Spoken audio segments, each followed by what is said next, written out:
Hi, this is Dr. John Grazel, and this synoptic video on international development and peace and its reconstruction focuses on pretty much what's the bottom line question for a lot of people when they first ask about foreign assistance, and that's how much are we spending?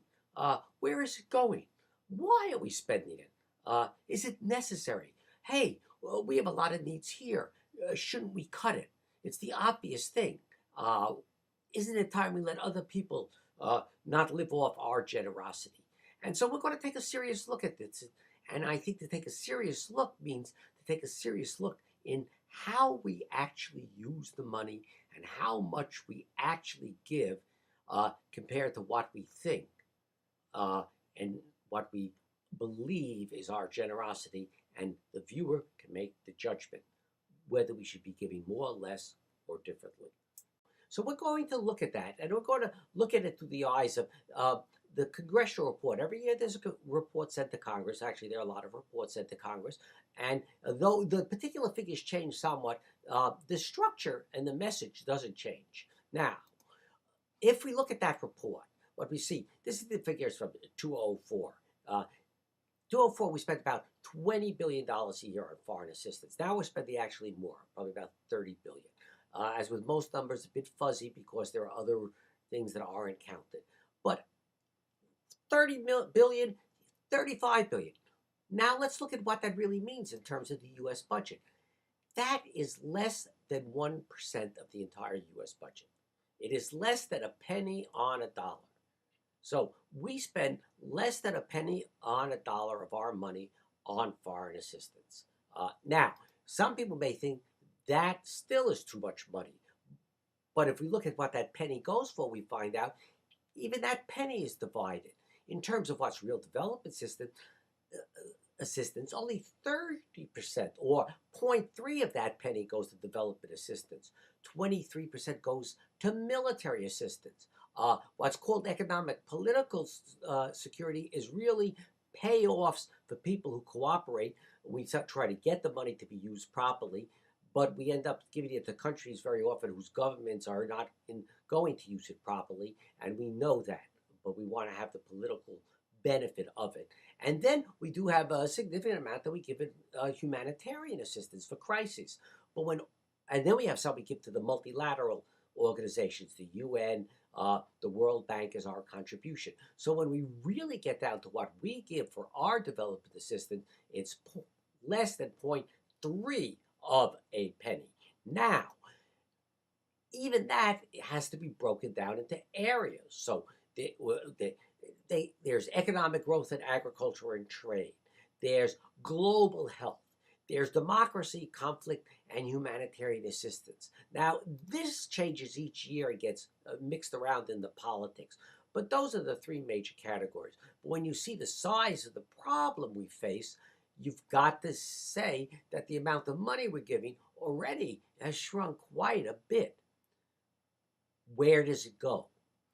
Well, first, it goes to different regions, and this could be deceptive. If you look at, compare 1994 to 2004, in both cases, the majority went to the Middle East.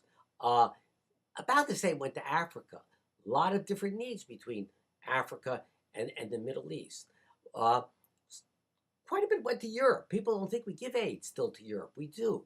And then there's Asia.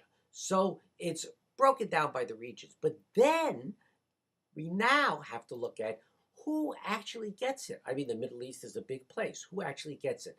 Well, here's the real truth. The largest recipients of our assistance have been Israel and Egypt.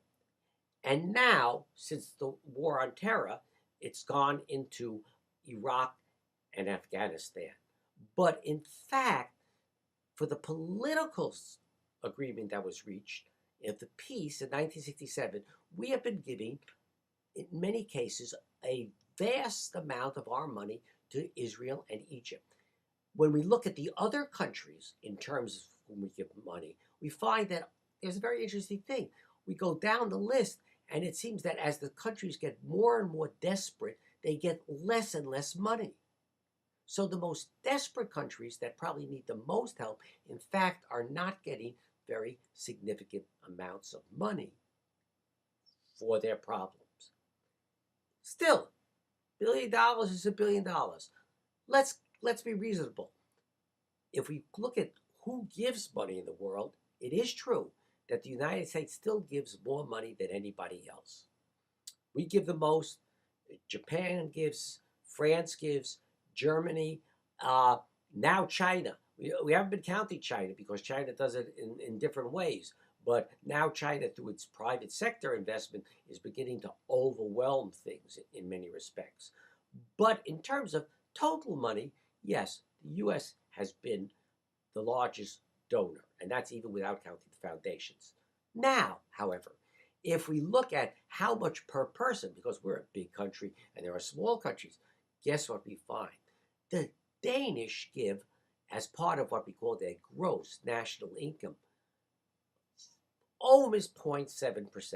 That's still less than a penny, 0.7 cents per person. Norway is the next most generous. Sweden. If we go down the list, we find of the major countries, the United States gives per person less foreign assistance than any of the others. For years, there's been an effort to make 0.7% the standard.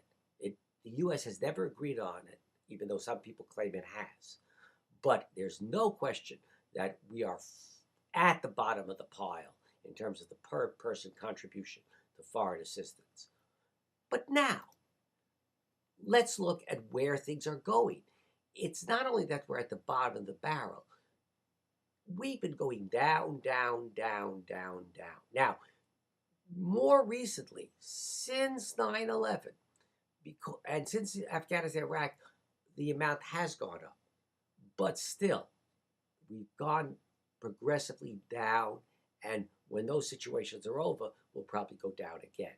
So now, when we look at foreign assistance as a percentage of the United States' gross domestic product, it just has gone down, down, down. From the days of the Marshall Plan, when we gave a very generous amount, almost 3%, to where we are today, which is below the penny.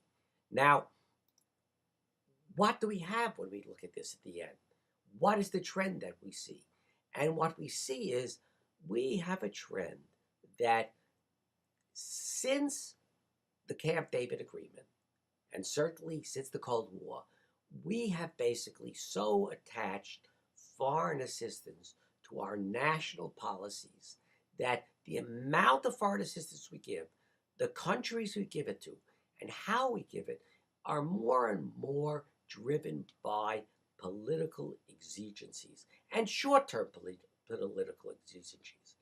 And it means we give lots of money to countries that we may not think is using it right, like Pakistan. We may actually be encouraging counterproductive behavior, because if you're in Pakistan, you know that you're only getting the money because there's trouble. And if there ever was peace, it would stop coming. And the countries that don't cause trouble don't seem to get rewarded for being peaceful. So we're going down, we spike up at crisis, but at the end, when you look at the money we give, the message is clear. We honestly don't give that much money. We don't give that much money compared to other developing nations.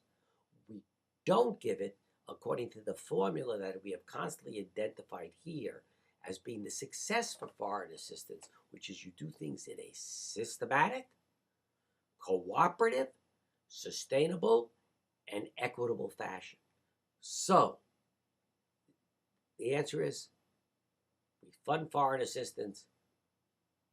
I'd like to have the money in my bank account, but it really isn't that much when we get down to where it's really needed and where it could be best used, and who could best decide how to actually implement